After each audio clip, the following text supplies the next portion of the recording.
12ஆம் வகுப்பு கணிதம் அத்தியாயம் 1 அணிகள் மற்றும் அணிக்கோவைகளின் பயன்பாடுகள் பயிற்சி 1.1ல கணக்கு எண் 11.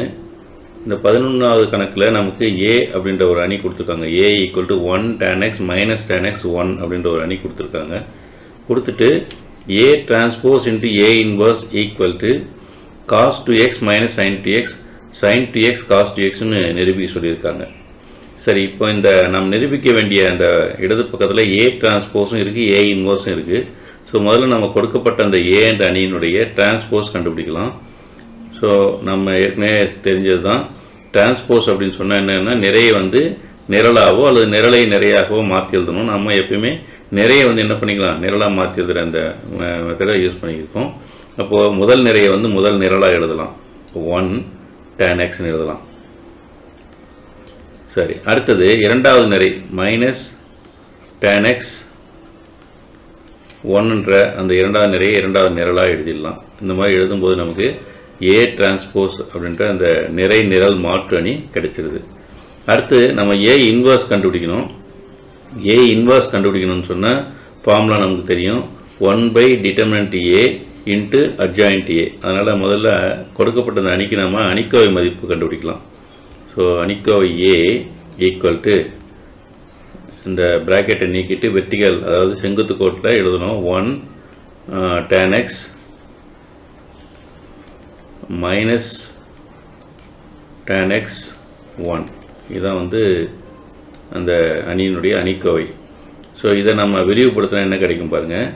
இதை விரிவுபடுத்தி எப்படி பண்ணணும், முதல்ல முதன்மை மூலை விட்ட உறுப்பு 1 1 மெயின் டயக்னல்னு சொல்லுவோம் இங்கிலீஷில். அந்த 1 1 வரக்கூடியது பெருக்கணும், 1 × 1 1 அப்படின்னு எழுதலாம். மைனஸ் அடுத்த இருக்கு இல்லையா, அடுத்த மூலை விட்டம் மைனஸ் tan x இந்த உறுப்புகள் இருக்கக்கூடிய மூலை விட்டம். இந்த மூலை விட்டத்தில் இருக்கக்கூடிய உறுப்புகளை பெருக்கி இதிலிருந்து கழிக்கணும். இப்போ நம்ம ஏற்கனவே மைனஸ் போட்டு வச்சுட்டோம், இது ரெண்டையும் பெருக்கணும் என்ன வருதுன்னு பார்க்கலாம். Minus tan x × tan x minus tan² x வருது. இப்போ ஏற்கனவே ஒரு மைனஸ் குறி இருக்குது, இப்போ ஒரு மைனஸ் வருது, அது ரெண்டும் சேர்ந்து என்ன மாறும், ப்ளஸ்ஸாக மாறிடும். ஸோ அப்போது tan² x. சரியா, இப்போ இதுதான் இந்த அணியினுடைய அணிக்கோவை மதிப்பு. ஸோ அடுத்து நம்ம என்ன கண்டுபிடிக்க போகிறோம்னா A இன்வர்ஸ் கண்டுபிடிக்கலாம்.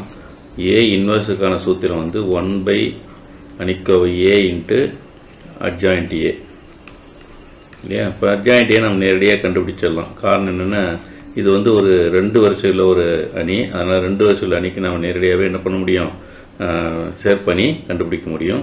ஸோ அப்போ அணிக்கோவை மதிப்பு என்னென்னா 1 + tan² x. இதான் அணிக்கோவை மதிப்பு. அடுத்து நம்ம சேர்ப்பணியை 2 ஸ்டெப்பில் கண்டுபிடிக்கலாம்.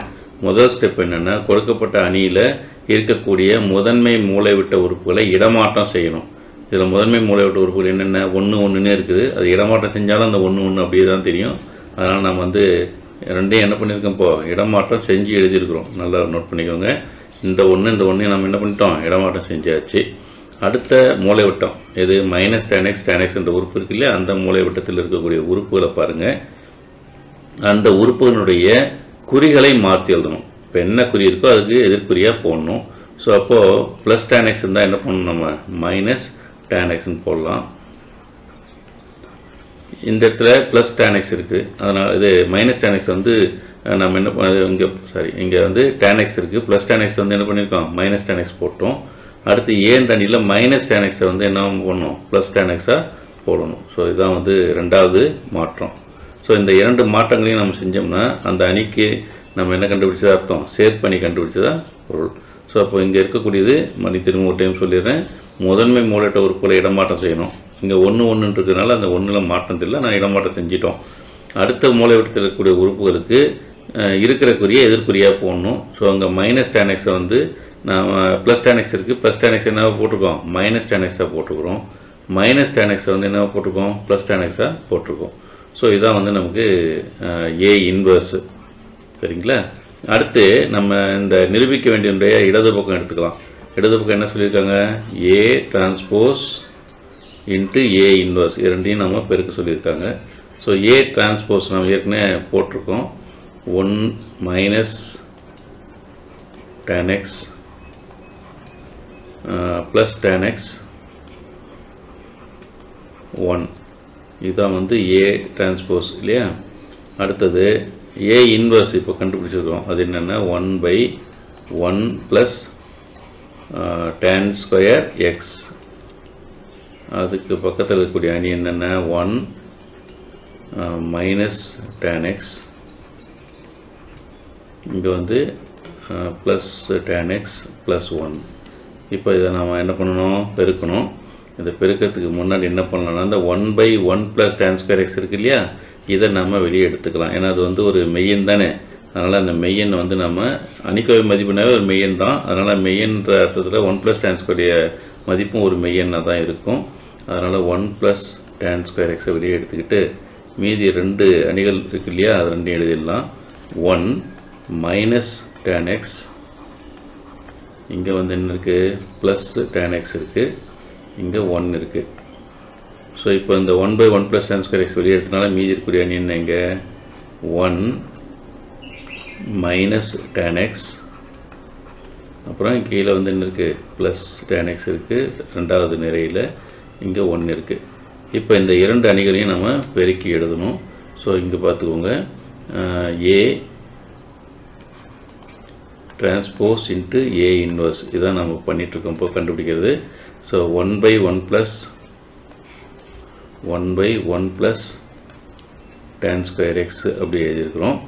இந்த 2 அணிகளையும் நம்ம பெருக்கி எழுத போகிறோம். இப்போது நல்லா பார்த்துக்கோங்க, பெருக்கல் 2 அணிகளுடைய பெருக்கல்னால் என்ன பண்ணணும், முதல் அணியில் நிறைய எடுத்துக்கணும், முதல் நிறைய எடுத்துக்கணும்.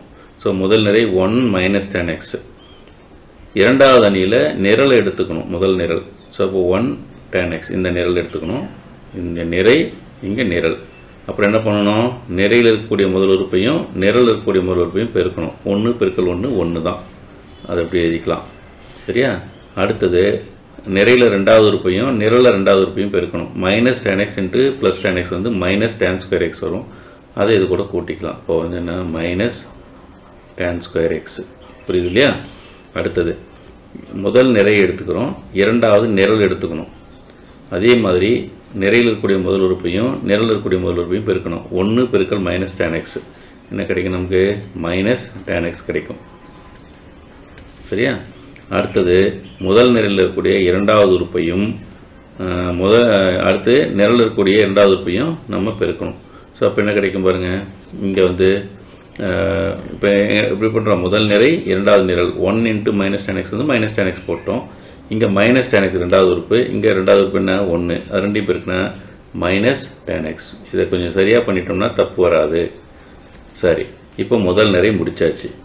இரண்டாவது நிறை எடுத்துக்கலாம். இரண்டாவது நிறை எடுத்துகிட்டு முதல் நிரல் கூட பெருக்கணும். இப்போ இரண்டாவது நிரல் முதல் உறுப்பு என்ன tan எக்ஸ், இங்கே 1 இன்ட்டு tan எக்ஸ் என்ன ப்ளஸ் tan எக்ஸ். கொஞ்சம் பொறுமையாக போட்டுக்கணும். அடுத்தது 1 இன்ட்டு ரெண்டாவது உறுப்பு, இங்கே ரெண்டாவது உறுப்பு, இங்கே ரெண்டாவது உறுப்பு, 1 இன்ட்டு tan எக்ஸ் வந்து tan எக்ஸ் தான். அதனால் ப்ளஸ் மறுபடியும் என்ன பண்ணணும், ஒரு tan எக்ஸ். சரி, இரண்டாவது நிறை இரண்டாவது நிரல் tan எக்ஸையும் மைனஸ் tan எக்ஸையும் பெருக்கினா மைனஸ் tan ஸ்கொயர் எக்ஸ் கிடைக்கும். இங்கே ரெண்டாவது உறுப்பு, இங்கே ரெண்டாவது உறுப்பு, 1 பெருக்கல் 1 ப்ளஸ் 1 தான். ஸோ இப்போ நம்ம என்ன பண்ணிட்டோம், 2 அணிகளையும் பெருக்கியாச்சு. சரி, இதை கொஞ்சம் நம்ம சுருக்கி எழுதலாம். 1 ப்ளஸ் tan ஸ்கொயர் எக்ஸ், இது நல்லா பார்த்துக்கோங்க. இதில் 1 மைனஸ் tan ஸ்கொயர் எக்ஸில் எதையும் சுருக்க வேண்டியதில்லை, அப்படி எழுதிக்கலாம். இங்கே minus tan x minus tan X 2 முறை மைனஸ் tan எக்ஸ் இருக்குது, அப்போ மைனஸ் 2 tan எக்ஸ்னு எழுதலாம். இங்கே ஒரு ப்ளஸ் tan எக்ஸ், இங்கே ஒரு ப்ளஸ் tan எக்ஸ், ரெண்டையும் கூட்டினோம்னா ப்ளஸ் 2 tan எக்ஸ்னு எழுதலாம். இந்த ப்ளஸ் 1 முன்னாடி கொண்டு வந்தோம்னா 1 மைனஸ் என்ன கிடைக்கும், tan ஸ்கொயர் எக்ஸ்னு கிடைக்கும். இப்போ தான் கொஞ்சம் கேர்ஃபுல்லாக நம்ம கவனிக்கணும், இந்த இடத்துல வந்து தப்பு பண்ணக்கூடாது. நாம் இந்த வெளியே இருக்கக்கூடிய இந்த 1/1 ப்ளஸ் tan ஸ்கொயர் எக்ஸால் இந்த அணிக்கு உள்ளே கொண்டு போய் பெருக்க போகிறோம். அப்போ அணிக்குள்ளே கொண்டு போய் பெருக்கணும்னு சொன்னால் என்ன பண்ணணும், இந்த 1/1 ப்ளஸ் tan ஸ்கொயர் எக்ஸ்ன்ற அந்த உறுப்பால் நம்ம உள்ள அணிக்குள்ளே இருக்கக்கூடிய ஒவ்வொரு உறுப்பையும் பெருக்கிறோம். ஸோ இப்போ இங்கே கொஞ்சம் நான் போட்டு காமிச்சிடுறேன், பார்த்துக்கோங்க. 1/1 ப்ளஸ் tan ஸ்கொயர் எக்ஸ் பெருக்கல் என்ன பண்ணுறோம், 1 மைனஸ் tan ஸ்கொயர் எக்ஸ். இப்போ 1 மைனஸ் tan ஸ்கொயர் எக்ஸ்னால் கீழே என்ன இருக்கிறது அர்த்தம், 1 இருக்கிறதா அர்த்தம். இப்போ இப்போ ரெண்டு பின்னங்களை பெருக்கும்போது தொகுதி பெருக்கல் தொகுதி பகுதி பெருக்கல் பகுதியும் தான் பெருக்கும். அப்போ அங்கே தொகுதியில் 1 இருக்குது, இங்கே 1 - tan square இருக்குது. 1 × 1 - tan square x பெருக்குனா அதே 1 - tan square x தான் வரும். அப்போது தொகுதியில் வந்து 1 - tan square x divided by பகுதியில் என்ன வரும் பாருங்கள், 1 + tan square x பெருக்கல் 1. 1ஆல் பெருக்கினாலும் அந்த இது மதிப்பு மாறாது, அப்படி தான் இருக்கும். 1 + tan square x. இந்த ஸ்டெப்பு கொஞ்சம் கரெக்டாக போட்டுக்கணும். ஏன்னா இதில் பெருக்கல் வர்றதுனால பின்னங்களின் பெருக்கல்ன்ற அடிப்படையை வச்சு நம்ம போடுறோம். சரி, அடுத்தது இந்த -2 tan x இருக்கு இல்லையா, -2 tan x அப்படின்னா என்ன மீனிங்? அதுக்கு கீழே 1 இருக்கிறதா அர்த்தம்.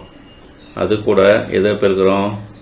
வெளியே இருக்கக்கூடிய 1/1 + tan square x பெருக்கிறோம். நல்லா பார்த்துக்கணும். இப்போது -2 tan xன்னா அதுக்கு மீனிங் என்ன அர்த்தம்? -2 tan x / 1ன்னு அர்த்தம். சரி, இப்போ அதே போல் ரெண்டு பின்னங்களின் பெருக்கலை எடுத்துக்கிட்டால் -2 tan x × 1 தொகுதி × தொகுதி. அப்போ அதில் மாற்றம் எதுவும் கிடையாது. தொகுதியில் வந்து -2 tan xன்னு வரும். சரியா? பகுதியில் 1 × 1 + tan square x என்ன ஆகும்? 1 + tan square x. இப்போ பார்த்தீங்களா, இப்போ உள்ள அணிக்குள்ளே இருக்கக்கூடிய உறுப்பினுடைய பகுதியாக எது வருது? இந்த வெளியே இருக்கக்கூடிய பகுதி வருது. அவ்வளோதான், வேறு ஒன்றும் கிடையாது. ஏன்னா தொகுதியில் 1 இருக்கிறனால 1ஆல் தொகுதி பெருக்கும்போது மாற்றம் எதுவும் இருக்காது. அதே மாதிரி தான் இங்கேயும் 2 tan x divided by 1 + tan square x. இங்கே என்ன இருக்குது? 1 - tan square x. அப்போ இந்த உறுப்பு மறுபடியும் இங்கே வரும். 1 - tan square x 1/1 + tan square x அதை பெருக்கிறோம். அதனால் பகுதியில் வந்து என்ன இருக்கும்? 1 + tan square x இருக்கும். ஸோ இப்போ நம்ம இதை பிரிக்காச்சு. இந்த ஸ்டெப் வந்து கொஞ்சம் கேர்ஃபுல்லாக போடணும். சரி, அவ்வளோதான். ஆன்சர் இப்போ வந்தாச்சு நமக்கு. இது சமம். இப்போ வந்து என்ன தான்? A transpose × A inverse. இப்போ இது வந்து எதுக்கு சமன்றதை சொல்லிடலாம் பாருங்கள். +1ல் வந்து நம்ம அந்த ஆங்கிள் வந்து cos 2a sin 2aக்கெலாம் ஃபார்முலா படிச்சிருக்கிறோம். அதில் இப்போ நமக்கு என்ன பண்ணியிருக்காங்கன்னா cos 2a அப்படின்ற மதிப்புக்கு என்ன கொடுத்துருப்பாங்க ஃபார்முலானா 1 - tan square a by 1 + tan square aன்னு ஒரு சூத்திரம் கொடுத்துருப்பாங்க.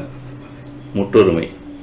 சரியா? இந்த முற்றொருமை வந்து இருமடங்கு கோணம் 2aன்றது வந்து இருமடங்கு கோணம். இருமடங்கு கோணத்துக்கான முற்றொருமை இது cos 2aன்றது. அதே மாதிரி என்ன பண்ணியிருப்பாங்கன்னா sin 2aவுக்கு ஒரு ஃபார்முலா கொடுத்துருப்பாங்க, ஒரு முற்றொருமை கொடுத்துருப்பாங்க. அது 2 tan a divided by 1 + tan square a. இந்த ரெண்டு முற்றொருமைகள் இருமடங்கு கோணத்துக்கான சூத்திரங்கள். சரியா? இந்த ரெண்டு இது ஞாபகம் வச்சுக்கோங்க.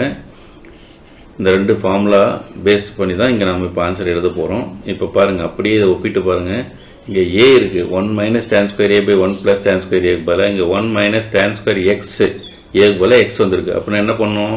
இந்த முற்றொருமையில் ஏக்கு போல் நம்ம என்ன பண்ணணும்? x போட்டோம்னா இந்த 1 - tan square x by 1 + tan square x எதுக்கு சமமாக இருக்கும்? cos 2xக்கு சமமாக இருக்கும். சரியா? இந்த மைனஸ் வெளியே எடுத்துக்கலாம். 2 tan x by 1 + tan square xன்றது இந்த மாதிரி ஃபார்முலா மாதிரி இருக்குது. 2 tan a by 1 + tan square a மாதிரி. அங்கே a இருக்குது, அங்கே வந்து x இருக்குது. அப்போ இதை என்ன பண்ணலான்னா அந்த மைனஸ் குறி அது இல்லாமல் மீதி இருக்கிறது மட்டும் என்ன? sin 2x. இந்த சூத்திரத்தோடு இதை ஒப்பிட்டு பாருங்கள். அடுத்தது 2 tan x by 1 + tan square x மறுபடியும் அதே தான். இப்போ இங்கே வந்து ப்ளஸில் இருக்குது sin 2x. இங்கே மறுபடியும் என்ன இருக்குது? 1 - tan square x by 1 + tan square x பதிலாக திரும்பவும் என்ன பண்ணிக்கலாம்? நம்ம cos 2x போட்டுக்கலாம். சரியா? அவ்வளோதான். இந்த ஃபார்முலா நமக்கு தெரிஞ்சிச்சுன்னு சொன்னால் நம்ம ஈஸியாக என்ன பண்ணிடலாம்? நம்ம இந்த கணக்கை போட்டு முடிச்சிடலாம். இவ்வளோதான் கணக்கு நம்ம நிரூபிக்க வேண்டியது. ஸோ ஒன்று தெரிஞ்சுக்க வேண்டியது என்னென்னா, இருமடங்கு முக்கோணவியலில் நம்ம வந்து இருமடங்கு சூத்திரங்கள்னு இருக்கும். அந்த இருமடங்கு சூத்திரங்களில் இந்த ரெண்டு சூத்திரமும் கொடுத்துருப்பாங்க. அதை நம்ம இங்கே பயன்படுத்தி சுருக்கிடுறோம். அவ்வளோதான் நம்ம நிரூபிக்க வேண்டிய கணக்கு. சரியா?